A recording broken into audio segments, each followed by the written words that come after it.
Next session, I want a poem, a poetic conversation by Jerry Pinto in conversation with Harish Bhat. Let's begin the session. Wonderful. So thank you very much for being here today. It's really a privilege to be in conversation with Jerry Pinto, whom I have admired greatly. So thank you, Jerry, for being here. This is his most recent book of poetry.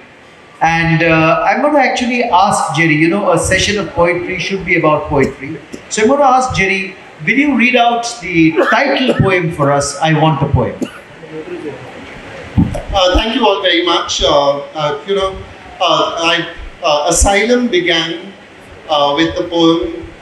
I think, I heard very early that a poem must not, must be. It must not mean. And that frightened me, that terrified me. What terrified me was also that in my life space, there was Jeet Thayil, there was Ranjit Hoskote, there was Arundhati Subramanyam. There were people like that who wrote poems I could recognize and know they were poems. Every time I heard a Ranjit Hoskote poem or an Arundhati poem or a Jeet poem, I went home and I had a sleepless night because I thought, why the fuck is this not happening to me? Why is it not like why can't I just sit there talking about porphyry blazes or mutant fatso ballerinas? Phrases that seem to come so effortlessly and beautifully to them. But if you are in that situation, you just have to learn to trust yourself and you have to learn to remember that it is about failing.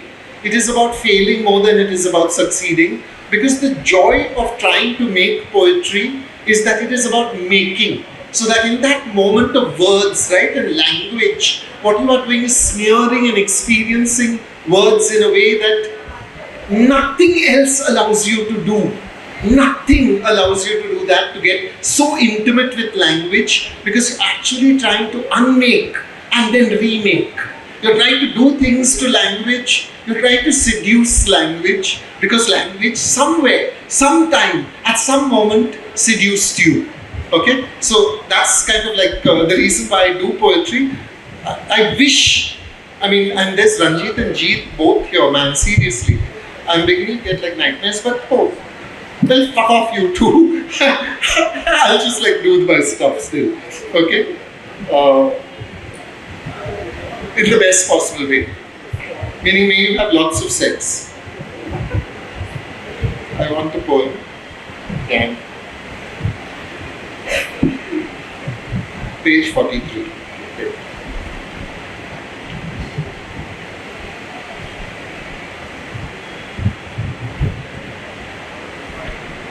I want a poem. I want a poem like thick tropical rain. Dense green spatter of syllables, drumbeat consonants, fertile with meaning, sudden, short, unforgettable. Afterwards, jungle silence. I want a poem like a Russian circus. You should know it has been trained. No ordinary everyday poem could be like this. No quotidian poem could shimmer, spangle, exult like this. Oh, satin, yes, and yes, fakery, and then popcorn applause, and a lonely child, big-eyed, dreaming of running away to the poem. I want a poem like an animal. You should be able to eat it or domesticate it. You should be able to befriend it or behead it. You could carry it around or make it bear your burdens. You could or should clean up after it. Afterwards, skeleton poem rides in night terror through ice cream cloud cover. I want a poem. I want a poem. Instead, I get this poem.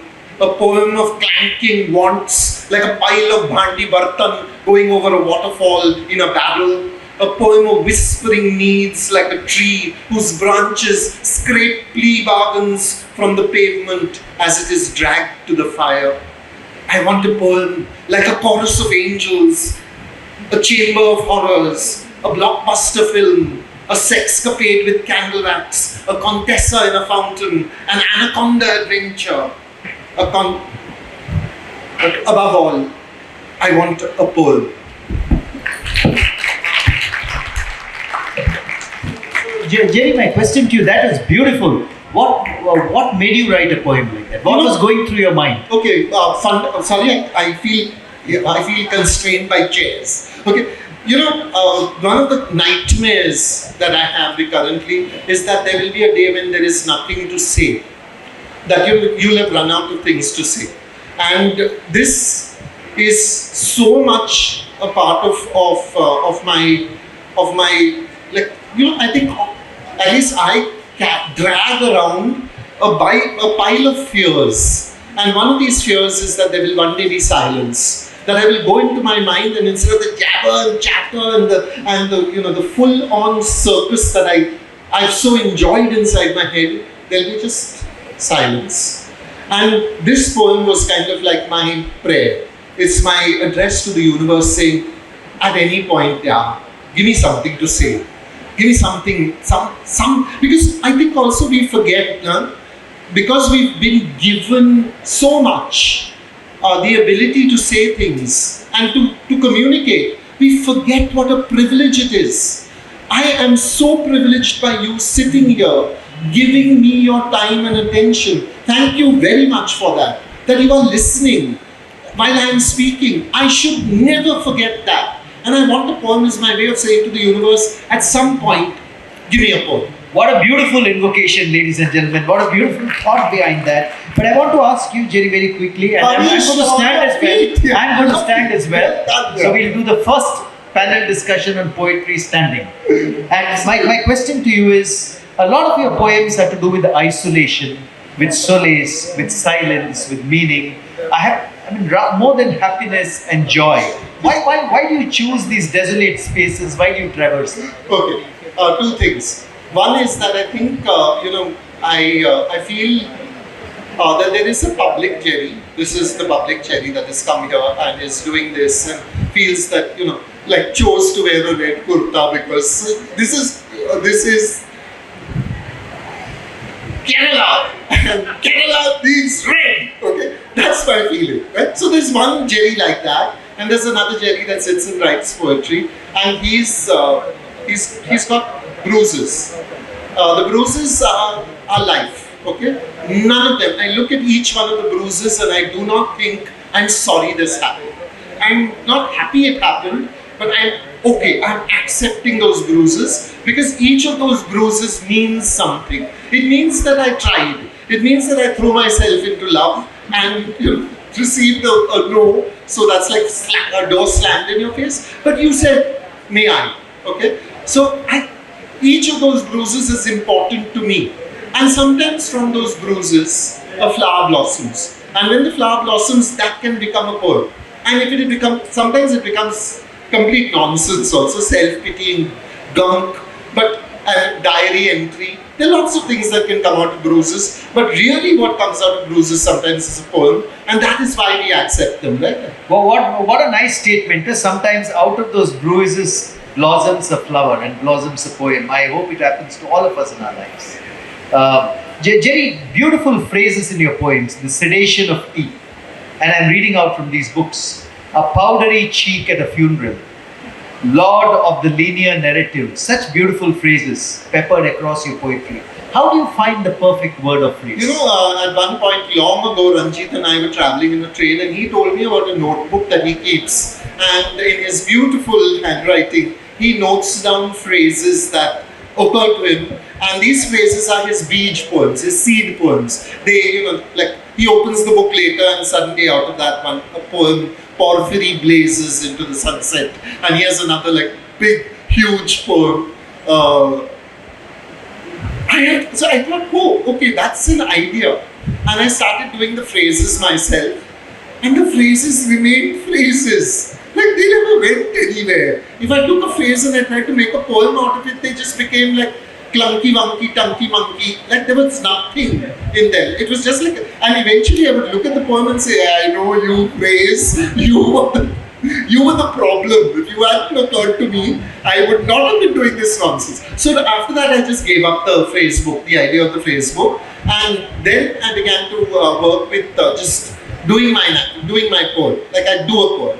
And when you finish doing a poem, like, I mean, that's the fun part, right? That's like the full on, I don't know, it's like a massage with oil.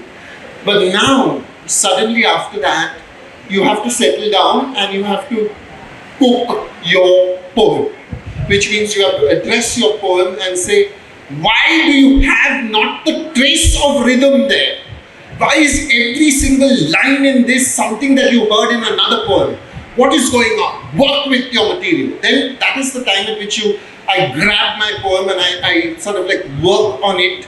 And I think sometimes like 80% of the work happens when you're in that phase, right? When you're actually saying to yourself, this will not do.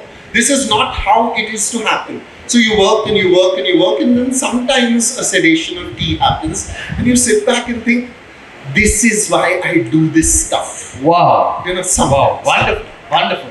So the cooking of a poem, Jerry. And one of the poems which is so perfectly cooked in this, it's not left my mind, is the title poem of this book, Asylum. Could you read it out for us? Okay, Asylum is, I'll tell you a secret. Asylum is a poem written by a bedside of a sick mother. It is my first poem that I ever wrote that I trusted. And it was a poem that came to me when I was thinking about my mother, and I was thinking about how the world works. And I wrote several poems, but the one that I think worked. Excuse me. If you want to talk, can you go outside? Like, how badly behaved can you be? I'm so sorry. Talk. Go ahead. Asylum. Important, na? I mean, I think they're dating. Then it's important to, you go ahead and talk. I think he's flirting. So, Asylum. Chemical soup still. It is a harsh harbor we have found for you. Becalmed, you loll at anchor. Barnacles cling to you. Their slime-scented kisses send rot shivering through your timbers. Your nails are copper-tinted, varnished, unchipped, and your holds filled with pebbles, lacquered pink, a ballast of torpor. Beyond the headlands lie the unsuspected fires of alien mornings, flecked with superstition. Our eyes ache with watchfulness. Sleep is inevitable, and the slippage of anchor and sense and what love means. When the sky screams, the blowtorches rise. In the calm, the encrusted stains, blood, rust, mock those decisions. Who watches us? Those holes we cut to still you. Are those your eyes? Nice. And beautiful. A big round of applause, ladies and gentlemen. But what is the harsh harbor you refer to, Jim? The harsh harbor is what you do to the mentally ill. You take them into a harsh harbor of lacquered pink pebbles, which for me was those 3 pills, Larjactil, Pacetane, Espazine, that we dosed my mother with in order to calm her down. And the blowtorch was the ECT, the electroconvulsive therapy that we used, and there were blood stains on her forehead. When you investigate a poem, when you lift the scab of a poem, underneath is pink flesh which has not healed. Sometimes it is better to leave the poem and the scab. It's true. Don't worry about it. It's okay. No, but it's a very intense poem, of course. Yeah. Jerry, are young people reading your poetry? In fact, are they reading any poetry at all? And is there space for poetry from the heart in this age of AI generated verse and so forth? Okay, first of all, I think artificial intelligence is one of those classic sort of stupidities, because it is artificial. It is not artificial intelligence by any meaning. It is artificial plagiarism. Okay, so I don't think we will ever come to the point at which, maybe we will come to the point at which they will generate a poem, but there will never be anything except imitations. Let them do what they do. If people look for poetry, they find it. Okay, this my feeling is that our entire attitude towards young people is tap dharma, which is what we do is we kind of go to someone and we unscrew their heads, and then we turn on a tap and we fill them. Then we close their noses so that they open their mouth, and they vomit. Okay, that's what our education system is. Poetry is lake dharma. The lake will not come to you. The lake is waiting. It is there. If you haven't been reading poetry, it is because you didn't go to the lake. The lake will not come to you. But why have you stopped reading poetry? What happened? Did a poem get up and bite you? Did you get frightened by a poem? You don't have to. All you have to do is live with the poem. You don't even have to know what it means. You have to just let it happen to you and let it change you. Poetry is life condensed by somebody else and offered to you as a way in which your life will become so much more vibrant. Go out and buy yourself a book of poetry. If not mine, Jeet's. If not Jeet's, Ranjit's. If not Ranjit's, Anupama Raju's. Go and buy a book of poetry. Read a poem every night before you go to sleep. Watch as your dreams change. Watch as your dreams become wonderfully, delightfully poetic. Because every book of poetry you buy plunges into you the seed of poetry, and when the seed of poetry is in you, you don't know what is coming out, what is going to bloom, but you know that what the tree will hold something that you will love all your life. And to take you into those spaces, I'm now going to request Jeet to read out 3 or 4 of his favorite poems from. You said Jeet. Sorry, not Jeet. I'm going to request you, Jerry, to read out 3 or 4 of your most favorite poems. I didn't know that an interview with Jerry came with the possibility of my head getting unscrewed from my neck. Okay, listen, first what we have to do is now we have to experience poetry inside our bodies. We can't be doing this sitting down. Go and get up. Everybody on your feet. Chill. We are going to do poetry in a language that you do not know, but I'm going to ask you to trust me. I'm going to ask you to trust me and do the poem with me. It's a Marathi poem. It comes to us from long ago. It comes to us from far away. It comes to us from a great man called Tukaram. You just have to say the line after me. Okay, willing? Ready? Ready? Yes. Code, are you ready? Yes. Whoa! Okay, so Jeka Ranzale Ganzale. Ganzale. Whoa! Tosi Mane Jo Apule. Tosi Sadhu Vodhava. Put some energy into it. Can you jump? Tosi Sadhu Vodhava. Devate te Jizanava. Mrudhu Sabhaya Navanita. Taise Sajjana Chechitta. Tukamane Sangu Kiti. Tochi Bhagavan Tachi Murti. Give yourself a big hand, very good. You did so good. Lovely. Oh, that was wonderful. Wonderful, Jerry. Wonderful. Now I'll tell you what it means. But isn't it, see, this is the joy of poetry is language, rhythm, participation, body, voice, mind, heart, soul. Get it all together, put it in the poem. And my gosh, what poetry cannot do for you. Yeah? Give yourself a big hand again. Yay.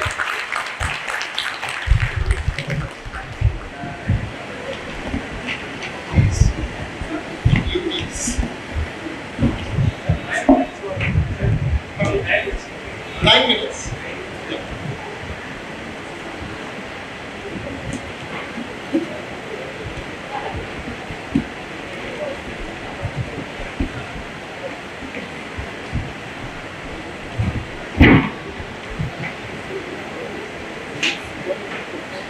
He, call him only a man of God, who takes unto himself the born and forlorn. He treats his servants as he treats his children. He knows, he understands what pain means. How much can Tuka tell you about such a person? He is the very image of God. Okay, now I'll do one more. This is from Muktabai, 13th century, okay? I won't put you through Marathi again, but I'll just do the poem. Yeah? Joy and sorrow. First came joy, and on the morrow, hard on her heels, a visit from sorrow. First came joy, and on the morrow, hard on her heels, a visit from sorrow. Just as we settled down to grieving, sorrow announced that she was leaving. Joy and sorrow, what's the difference? Both are sisters, born of ignorance. Muktai tells Sangya, self-born the soul, standing like a banyan, erect and whole. Go!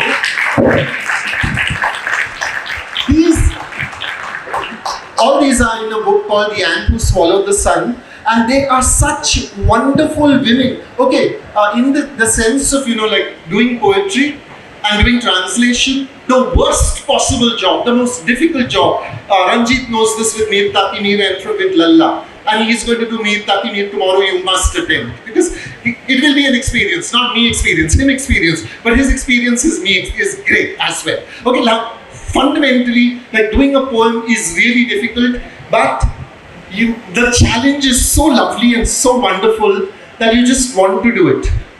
Here is another one. On a branch of the formless. What a lovely line, yeah? Formless, on a branch of the formless.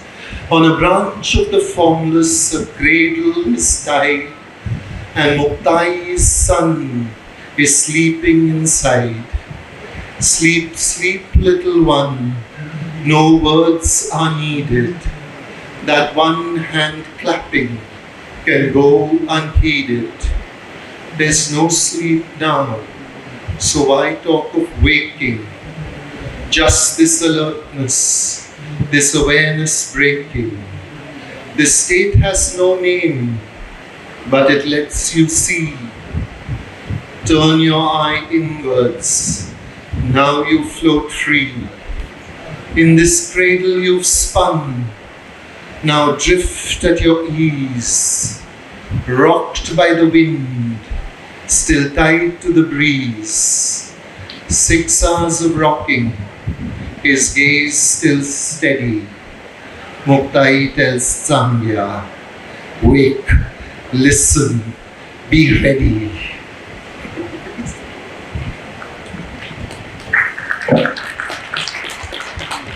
This is for all the women in the audience who have ever felt icky about menstruation or have been made to feel icky about menstruation. You say some bodies are untouchable. You say some bodies are untouchable. Tell me what you say about the soul.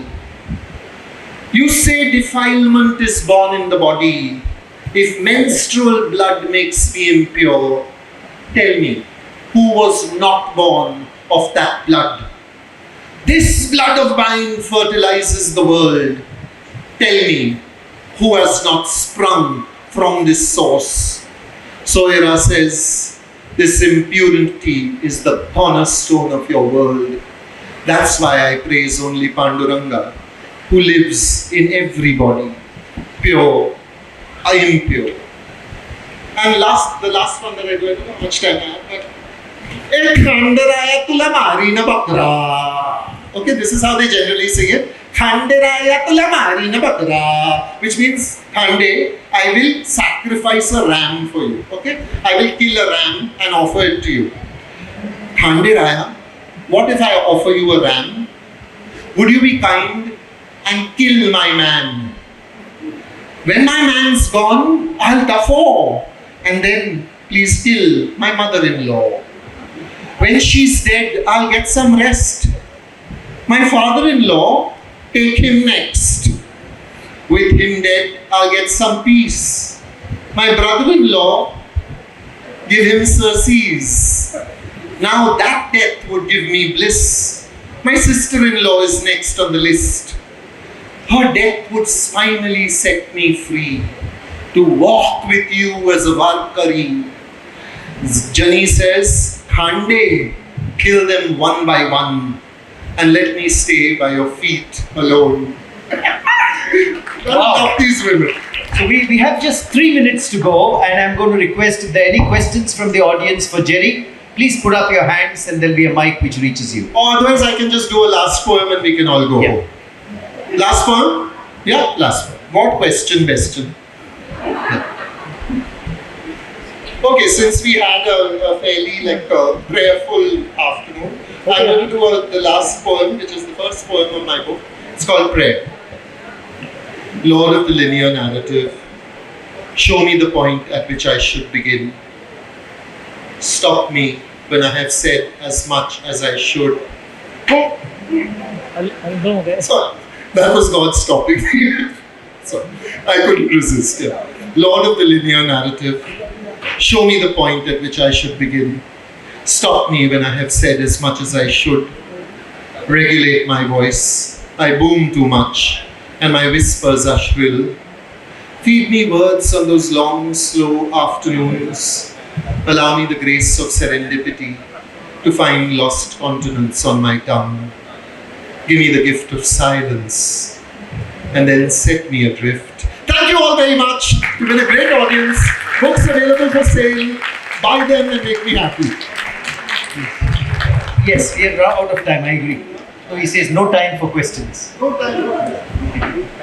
You rock. No time for questions is fine. Thank you very much. We enjoyed us. Jerry, in the 2 minutes that we have, I've been enchanted by the beautiful covers of your books. Okay, both I Want a Poem and Asylum. Tell us a little bit about these very, very nice covers. Okay, the good thing about the covers is I actually like them. About 80% of the books that I have seen, I don't like the covers. But Adil Jassawala, a good friend of mine, once said to me in his world-weary and heartbroken way, he said, Jerry, eventually you can get to like any cover, just as parents can get to like any child. And I thought, okay, Adil, take it away, man. But I have a lovely publisher, Ravi Singh, who actually rescued Asylum from, basically it ran out of copies and they never did it again.